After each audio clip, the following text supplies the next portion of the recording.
Hey everyone. Please excuse my very hoarse, raspy, 50-year-old woman smoker voice. I woke up and there was nothing to do about it, and I need to get this video done to stay consistent.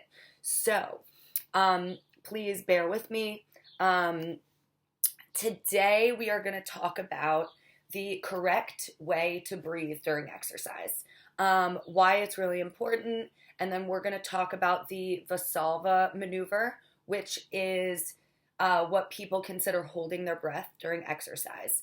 I'm going to explain exactly what that is, when to use it, when not to use it, if you should at all. All right, so here we go.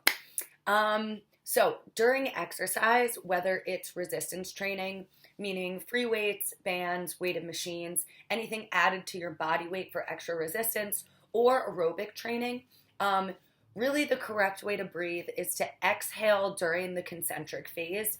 If you picture a bicep curl, the concentric phase is the curl up. You're using your bicep is shortening, which means it's the concentric phase. And then as you open your arm and your bicep is lengthening, that's the eccentric phase, or the lengthening of the muscle. And that is when you should be breathing in. Imagine in a squat, you have a bar on your back or on the front rack position, and you're coming down into the bottom of the squat position. That's when you would be breathing in. That is the eccentric phase of that movement. As you stand and you're contracting your quads are shortening. The main muscle being used in that squat is when you would breathe out. So, breathing is especially important in the pregnant population, as well as clients with high blood pressure and heart disease. It's really important if you are part of any of these populations, as well as the older population, because they're more prone to high blood pressure and heart disease. You do not want to hold your breath or use the Volsava Maneuver, which by definition is when you take a really big inhale in, you hold your breath, and then you slowly let out, forcefully and slowly let out air with a closed glottis, meaning you aren't releasing any air from your lungs. You're just pushing out with your mouth with your throat closed, okay? It's basically what you do when you blow up a balloon or play the saxophone or the clarinet, right? You're taking a deep breath, and then you're forcefully pushing that air out of your mouth without releasing air from your lungs. So this maneuver has been used in a lot of clinical settings to evaluate things like atomic dysfunction, which is a dysfunction of the nerves in your body that run our involuntary movements.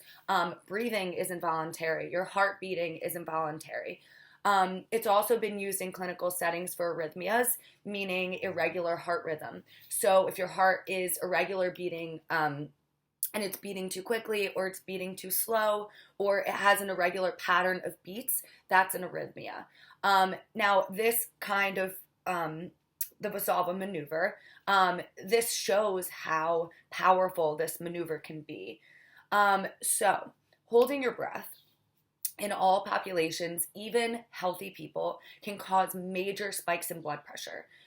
During pregnancy, holding your breath during exercise can cause an increase in abdominal pressure and major oxygen decrease to the fetus, putting your baby in major harm. So you do not ever want to hold your breath or do the Volsava Maneuver while you are pregnant. Another population of people that should never be doing this are people with high blood pressure or cardiac disease. Now, when you hold your breath or do the Volsava Maneuver, which is what people think of when they say they hold their breath during exercise, it's really dangerous because of the major spike in blood pressure it causes. This can cause heart attacks, stroke, or even death in these populations. So you should not be holding your breath or doing this maneuver if you have high blood pressure or heart disease. When you're healthy, the Volsava Maneuver can only be performed at lighter loads for shorter amounts of time for no more than 4 reps. That is what all of the research says. If it's done correctly and you're avoiding harmful events, then okay. if you feel like you really need to hold your breath for a few reps every once in a while, you must be highly experienced at doing it the correct way, and you have to accept the risks involved. And you also have to know how to stop yourself and breathe before you black out, okay? That's your choice. I'm not telling you what to do. But the moral of the story is the risk of the Volsava maneuver or holding your breath during exercise far outweighs the benefits. So today, I'm telling you guys to breathe. All right. Thank you so much. I'll see you next time.